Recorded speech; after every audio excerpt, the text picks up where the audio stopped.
Hello everyone, and welcome to episode 10 in the French campaign. Before I end the turn, and I think, if I remember correctly, and like I said, the revolution will happen, a revolt will happen in France next turn, unless I do that. Some people have been asking me questions about, why I want to have a revolution, and first of all, why do I want to have a revolution? I want to have a revolution because my lower class is becoming increasingly more difficult to control, and I can, at this point, since I only control one other region in Europe, I can have a revolution here in my capital region relatively cheaply, because I don't have to exempt that many regions from tax.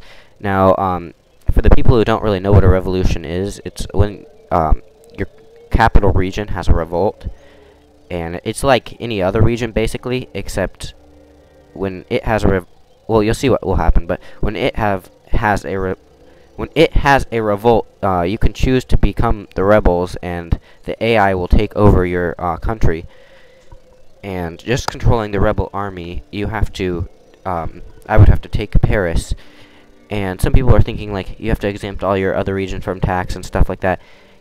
All that matters is that your capital region rebels. Taxes don't matter. Taxes are just a tool for you to get this, and I could be taxing, if, like, so let's say every building here was a school. These people would be pretty angry, and I could even lower taxes. They'd probably still be angry, so I could have a revolt with even very low taxes. So that doesn't really matter. There are three types of government in wrong screen. Three types of government in Empire Total War. There are first, like me, I'm an absolute monarchy, a constitutional monarchy, and like the United Provinces and Venice we see here, republics. And I will become a republic. I think the way to go from one type of monarchy to the other is actually make the nobility angry. But that's just what I think. Okay, so we have my forces here, and it's kind of difficult deciding what I am going to do with them. I'm going to put them all together, but I don't know if I'm going to attack the Netherlands or not. Depends how much money I start making after my revolution, because if I make a lot of money, I can send all these guys, go and attack here, just kill everything they have. They don't have that strong of an army. Actually, they kind of do, a little bit. But it all depends on the revolution. And it's likely that after the revolution, a bunch of countries are going to start hating me, and it'll just be a little bit like the French Revolution. But the thing is, I'm not worried about Spain so much. These guys, I think I could lose here, worst case, but it's not that important at the moment. So let's go ahead and just make sure my American regions are doing all right.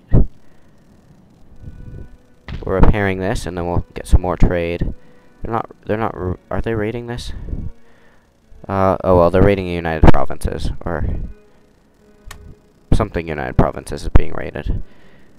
As you see, they're making zero trade. But anyway, when the population calms down after the revolution, we can send in men from both sides, and their armies are weak, and their empire is ready to fall.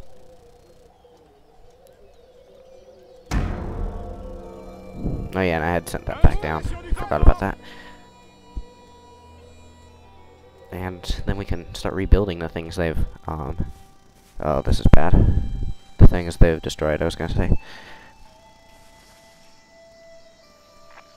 If I play it right, I can win.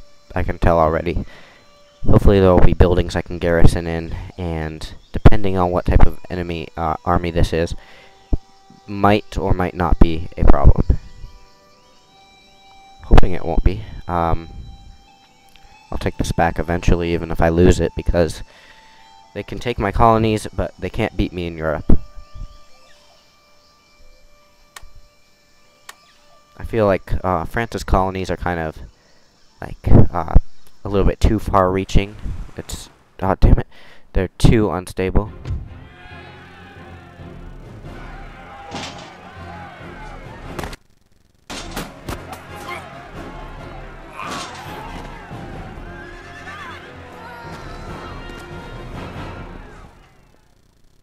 So like I had predicted, it's a revolution, and let's see if we can see where it is on the map here. I don't see it right now. Apparently it'll only pop up after I say what I side with, which I don't really like, because I would like to see how big it is, just to make sure they can take out like almost a full stack of armed populace here. But I mean, whoops, wrong button. Hold on, let me scratch my leg. I'll just read this out for you, because it's so important. Dissatisfaction with the monarchy has erupted into full-scale revolution. A revolutionary army has been formed to sweep away the old order and replace it with a new republic. In the capital, troops loyal to the throne have ensured the city remains under royal control, but traitors within the army have defected to the rebel cause. Men who were once friends have taken up arms against each other, and the country is in chaos. Do you wish to continue as a monarchy and attempt to crush the revolutionaries, or take control of the revolutionary army and attempt to storm the capital? So, we are going to side with the rebels. And this guy has completed his mission, but it doesn't matter now because I'm at war with France officially. And the population won't fight against me. This should be an easy battle. We have our revolutionary army here. French line infantry and some conscripts, which the difference is line infantry are more accurate, are better in melee, I think, mostly, but conscripts actually have a higher melee attack. We have a pretty good general here, and just some militia are defending here. Now, I need to attack before the imperial armies can move back here. I need to take Paris this turn, and since it's not that big of a battle, but I'm still gonna fight it out just because it's so important to this campaign. It won't fit all of this episode.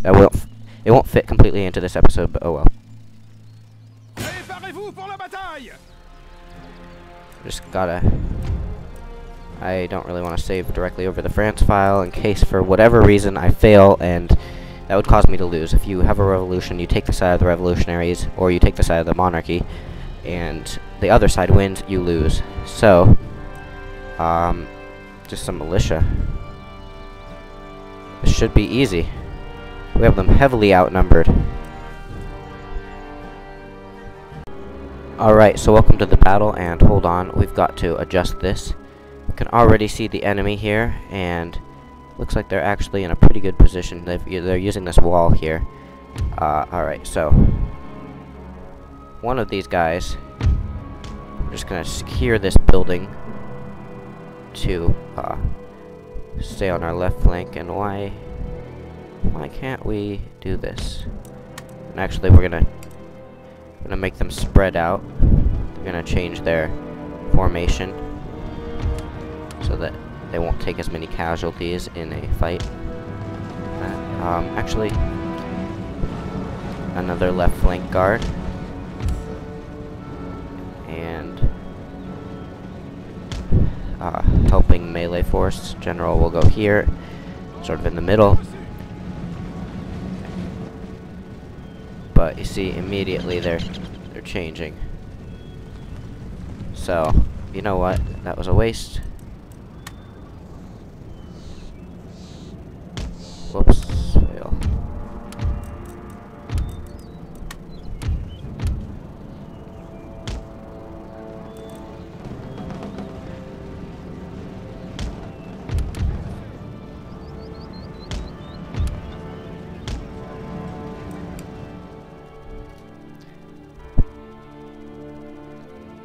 So, conscripts now have, like I said, they have this loose formation. They used to march like this before I got the mod here.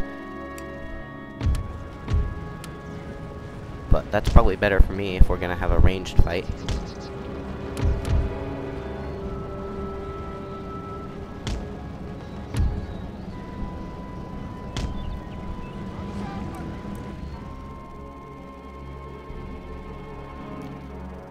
And if they try to use this, I'll just flank around and maybe even take up positions here and use this against them. But I'm going to run out of time pretty soon, so I'm going to end this episode here, and I'll see you next episode.